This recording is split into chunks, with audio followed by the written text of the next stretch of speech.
We're in the next part now, so please go gauge your bearings in the previous part where I was talking about the situation that's really caused me to be very bereft. I'm sick and tired of getting exploited and humiliated by people that realize that I'm really going through a lot, and so I'm just going to treat her like she's nothing, like she's trash, even though I can tell that her content is worth a while to hear. There was a time when people on YouTube were listening to me. It's not like the audience, that the conglomerate of human beings that come to YouTube to watch videos are unreachable. It's not like people on YouTube are just these like dumbed down souls who are hypnotized and they've got spirals in their eyes and all they can watch are mukbangs. Do not humiliate the ability to ration and reason and desire information of a global conglomerate. Don't do it. It's just irresponsible to go and dumb down human beings and reduce them to the status of infants. It is not YouTube audience that are my problem, that don't want to see me anymore.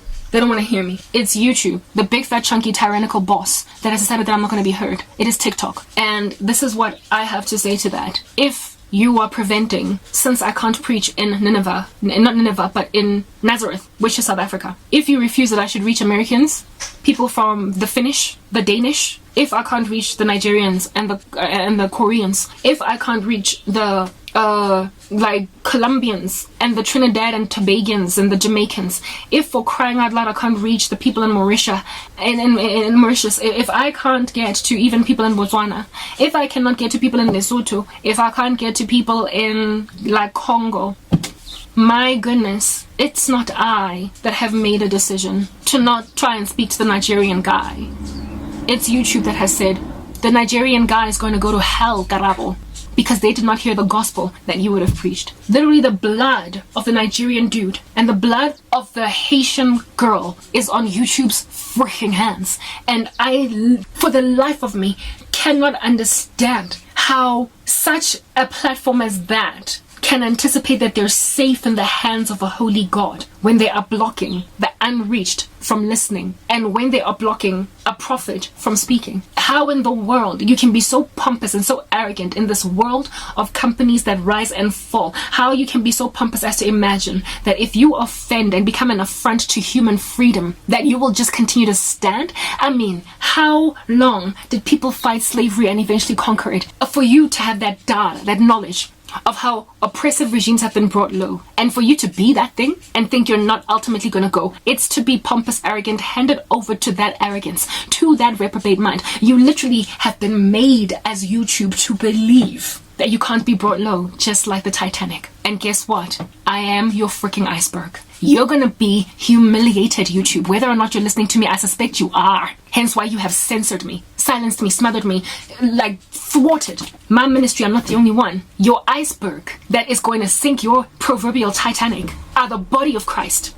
Because insofar as your platform is no longer preaching the gospel with the oomph and the girth that it is preaching, and also insofar as people who are speaking that which is worthy of praise, that is lovely, just, commendable, and excellent, insofar as they can't continue, you're just some worthless blob on the earth that is no longer worth the while for God to continue to grow as a concern. Anything. God is Jehovah Jireh. God is our provider. He is the one that gives companies shares that skyrocket in the stock market. He is the one that makes sure that a CEO is successful in the strategy that he uses to roll out a particular agenda on the ground, whether or not the CEO knows God. Know and understand that the Lord thrived or prospered Egypt in the days of Joseph for the sake of Joseph and all of his people Israel.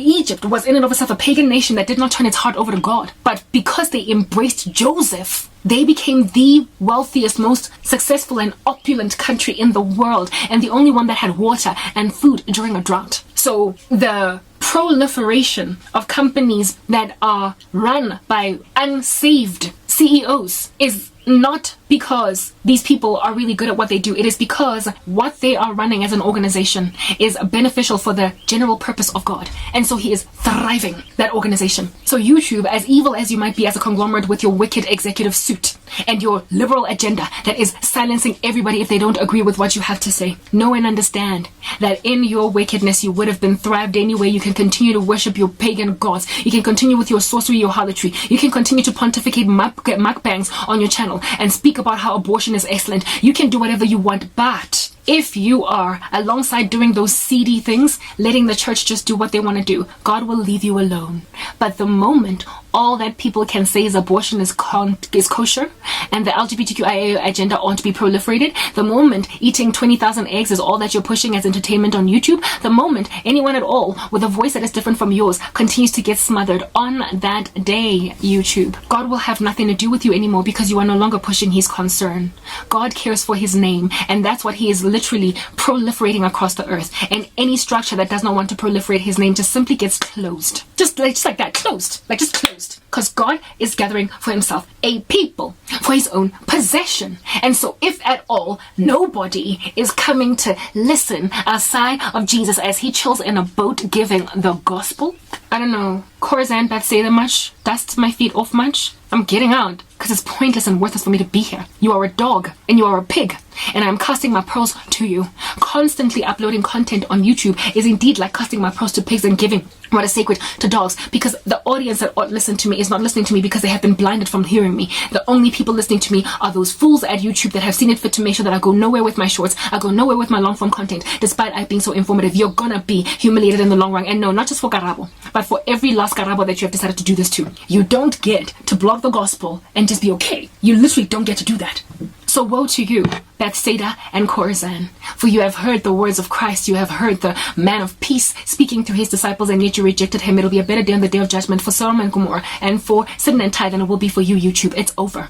If you do not remove your grubby paws off my chest, know and understand that sooner rather than later, your proverbial Titanic is about to be bashed with the proverbial icebergs that are Christians online, that have been lamenting, languishing, groaning, and moaning to God on some, but why have they shadow banned me? Why did they even bring down my fitness channel? They don't want me making money. I want to be fruitful and multiply. I want to go have babies, but I can't do it. I want to do, God, I just want to live. I'm not the only one crying. I just so happen to be quite vocal in my own mourning, but I'm not the only one. And God will not turn his face away from he who or she who turns to him.